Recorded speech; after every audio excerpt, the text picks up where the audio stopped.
एक ब्राह्मण था गुजरात का।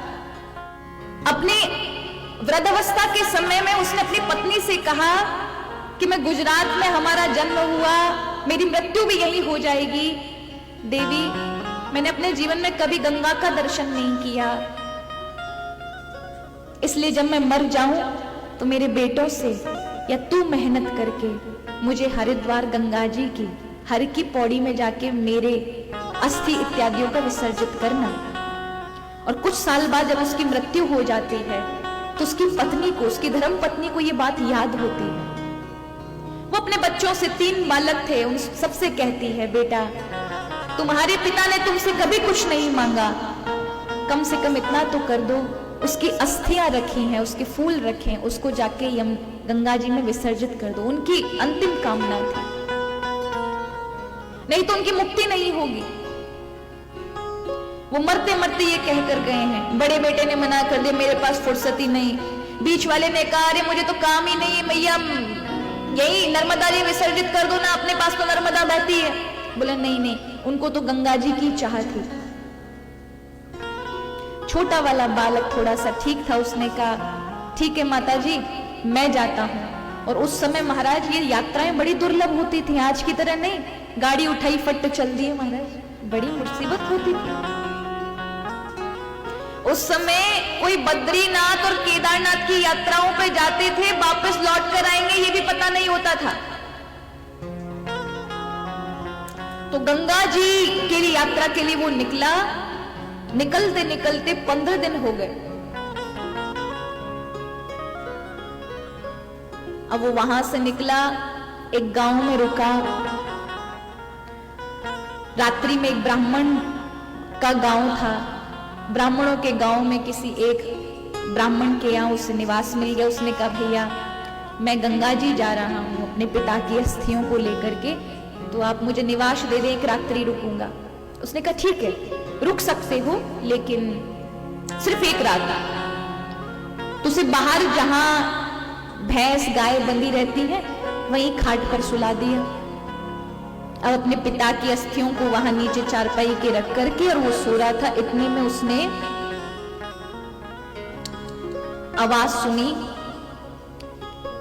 कि वही गाय और भैंस इत्यादि जहां बंधी है वहां पर कोई मनुष्य की बोली बोल रहा है। उठ कर गया तो उसने देखा दूर से कि एक गैया अपने बछड़े को मनुष्य की आवाज में बात करके बोल रही थी। उसकी आंखों से अश्रु चल रहे थे। उसने कहा बेटा कल इस धनी ने तुझे दूध नहीं पीने दिया, तुझे अलग हटा करके मेरा सारा दूध निकाल दिया, और फिर जब तू दौड़ा तो तुझे बहुत मारा, इसलिए मैं बहुत दुखी हूं। इसको दंड तो मैं कल दूंगी, कल इसके इकलौते पुत्र को मैं मार डालूंगी। तो बछड़ा कहता है मैं ऐसा मत करो, ठीक है हमारा प्रारब्ध ऐसा है, ऐसा नहीं करना, मत मारना, नहीं तो तुम्हें ब्रह्म हत्या, ब्राह्मण का घर है, ब्रह्म हत्या लगेगी। तो वो गाय कहती है कि मुझे लगेगी ब्रह्म हत्या, लेकिन मुझे उससे का छुटकारा पता है कि उस समय कैसे छूट सकती हूँ। या पास ही में एक नदी है जहां मैं स्नान करती मेरी ब्रह्म हत्या छूट जाएगी।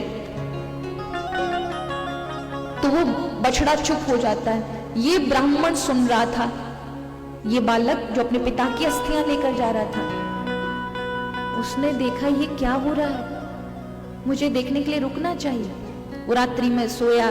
सुबह धनी उठा, 5 बजे उठते उसने गाय को निकाला, बछड़े को मुंह हल्का सा दिया, दूध निकालने के लिए हुआ। अचानक से महाराज जो दूध निकाल रहा था वो ब्राह्मण का बेटा ही था। गैया एकदम से छूटी, सींग से उसको महाराज मार मार के उसका उदर फाड़ दिया। घर वाले दौड़े, तब तक बालक खत्म था। गाय का सारा शरीर एकदम काला पड़ गया, जो सफेद था, सफेद गाय थी, काला पड़ गया ब्रह्म हत्या के कारण। और वो महाराज कौन रोकता, सब मातम मचा रहे थे, बालक मर गया, बालक की हत्या हो गई, बालक की हत्या हो गई। गाय को कौन कुछ कहे, गौ हत्या लगेगी, इसलिए किसी ने कुछ नहीं कहा। एक आध डंडा मार दी, वो भागती चली गई। एकदम शरीर देह काली है उसकी, काली पड़ती जा रही है, बढ़ती जा रही है और वो दौड़ रही है। अब ये ब्राह्मण ने देखा महाराज सच में जो रात्रि को घटना बता रही थी इसने कर दी। वो अपनी अस्थि पिता की लेकर के दौड़ा उसके पीछे।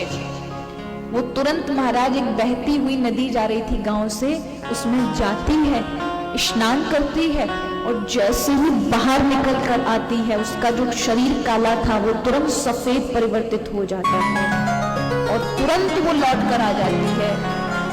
ये देखकर उस ब्राह्मण ने वहां के रहने वाले व्यक्ति से पूछा, भैया ये नदी को नाम क्या है? उसने कहा नर्मदा। इतना सुनते उसने अपने पिताजी की अस्थियां वहीं विसर्जित कर दी। काहे को गंगा जाके पाप दुखाऊं जो ब्रह्म हत्या जैसे सदृश पापों को नष्ट कर देती है, उसमें मेरा पिता तो ब्रह्मलोक ही जाएगा। और ऐसे करके छोड़ता है। वहीं पर उसके पिता को तुरंत मुक्ति मिलती है। वो अपनी धर्म पत्नी को जहां स्थान पर वो मरा था, जहां उसकी पत्नी रहती थी, उसको स्वप्न में आकर कहता है, देवी तुम्हारे पुत्र ने मुझे मुक्त कर दिया क्योंकि उसने मुझे ऐसी जगह पहुंचाया है जहां मैं पहुंच नहीं सकता था। मैं गंगा की चाह कर रहा था पर मुझे नर्मदा जी में पहुंचा करके ब्रह्मलोक की गति प्रदान की है। इसलिए मैं तुम सबका आभारी हूं।